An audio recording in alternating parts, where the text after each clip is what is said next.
Hi people, how are you doing today? So this is Kim and I'm going to read to you from the Urantia book. But first, a short reading from Light the Flame by Andrew Harvey.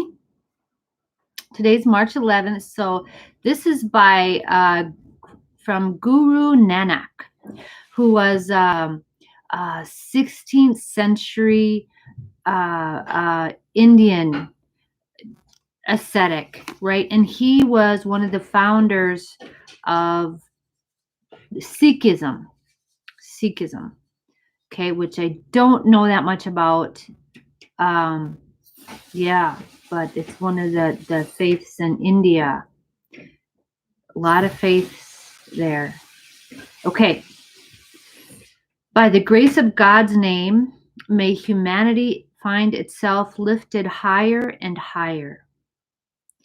In thy dispensation, O Lord, let there be good in all humanity.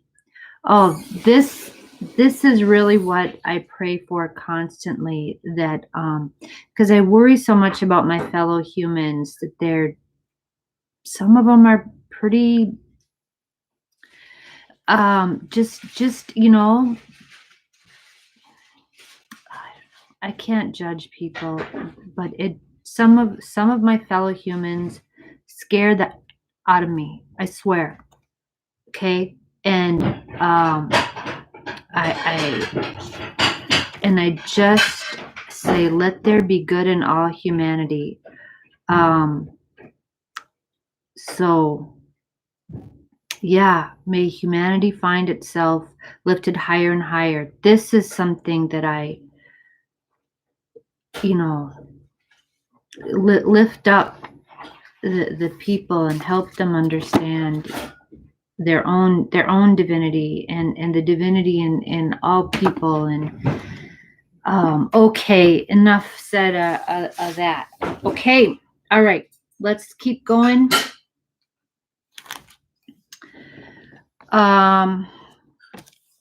Okay, here we are. Paper 193, Final Appearances and Ascension, Part 2, the Phoenician Appearance. The Master's 18th Urantia appearance was at Tyre on Tuesday, May 16th, at a little before 9 o'clock in the evening. Again, he appeared at the close of a meeting of believers as they were about to disperse, saying, "Peace be upon you. You rejoice to know that the Son of Man has risen from the dead, because you thereby know that you and your brethren shall also survive mortal death." There it is. But such survival is dependent on your having been previously born of the spirit of truth-seeking and God-finding. See, it's amazing to me how many people really believe that they've been, or they feel themselves, maybe they have been born of the spirit, but then I look at them and their behavior and I think, oh my. But you know what? I don't know, because everybody's on a path, and what they're encountering on their path, and maybe they're starting from a different place than I am. Okay, and I have to restrain myself this way. But it seems like people go around talking about how they've been born again and all this, and then act really awfully towards other people, really horribly.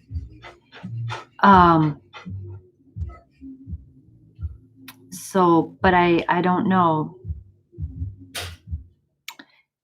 Maybe they've been prior, I don't know, but this is the stuff I think about. This is my own personal hangups I'm sharing with you guys, and I hope you can appreciate, forgive me. Okay. All right. I'm just going to keep going on. The bread of life and the water thereof are given only to those who hunger for truth and thirst for righteousness for God. The fact that the dead rise is not the gospel of the kingdom.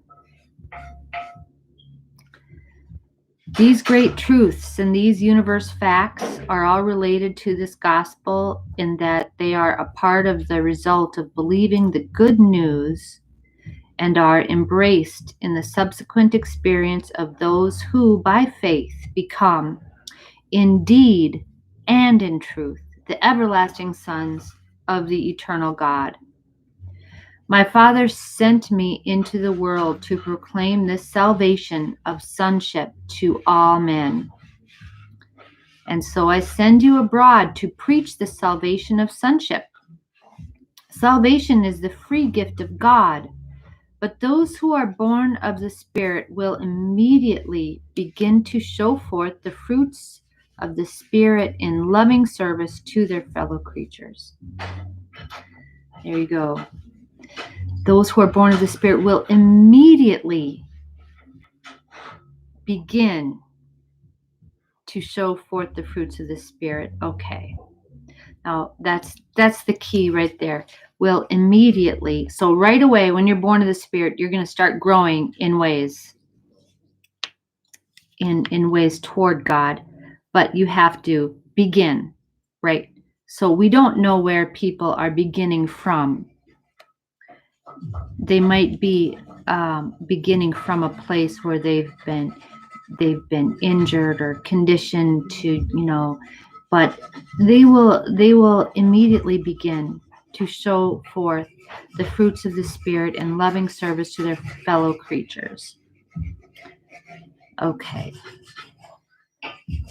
And the fruits of the divine Spirit, which are yielded in the lives of Spirit-born and God-knowing mortals, are loving service, unselfish devotion, courageous loyalty, sincere fairness, enlightened honesty, undying hope, confiding trust, merciful ministry, unfailing goodness, forgiving tolerance, and enduring peace. If professed believers bear not these fruits of the divine Spirit in their lives, they are dead. That's true, but still, that's not for me to judge. That's the Father's to judge. Okay, so I have to be very careful. Although I can, for my own protection, I can stay clear of what I'm not comfortable with. The Spirit of truth is not in them.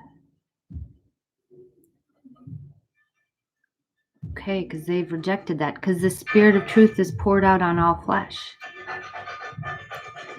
So if the Spirit of truth is not in them, then they reject that. They are useless branches on the living vine, and they will soon be taken away. So fear not, my brothers and sisters, the ones that are persecuting you will soon be taken away. So be strong, and you're not alone. My Father requires of the children of faith that they bear much Spirit fruit. This is my little fruit, this little podcast, which, I know not very many people listen to, but hey, that's okay. This is my little fruit, Okay. If therefore you are not fruitful, he will dig about your roots and cut away your unfruitful branches. Increasingly must you yield the fruits of the Spirit as you progress to heavenward in the kingdom of God. So it's not enough just to do little. As we progress toward the kingdom of God, we have to do more. We have to bear more fruit. As we grow, right, strength and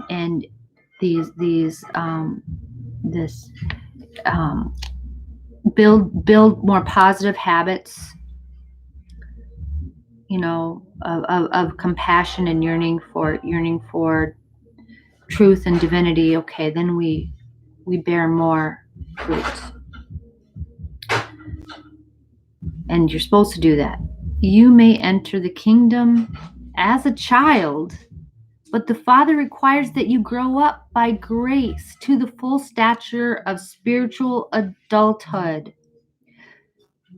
So that time of innocent and wonder, and it's like, oh my gosh, I'm saved, I'm born again. Okay, that's all great, but that's a wonderful time, but you have to grow up from that. Yeah. And when you go abroad to tell all nations the good news of this gospel, I will go before you, and my spirit of truth shall abide in your hearts.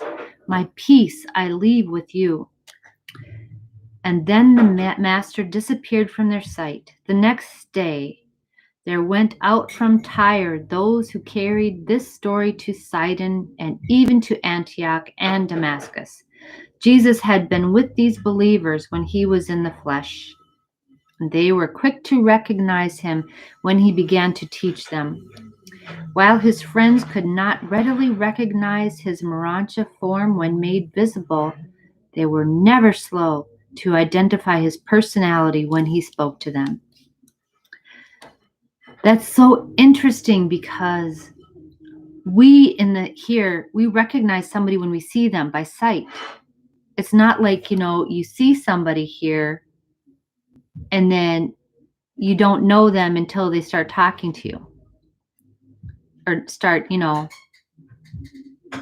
but so it's kind of a different way that they're recognizing him than they know him in the flesh. I think that's fascinating. Okay, I thank you very much for being with me today. All right, and you have a really good day. Bye.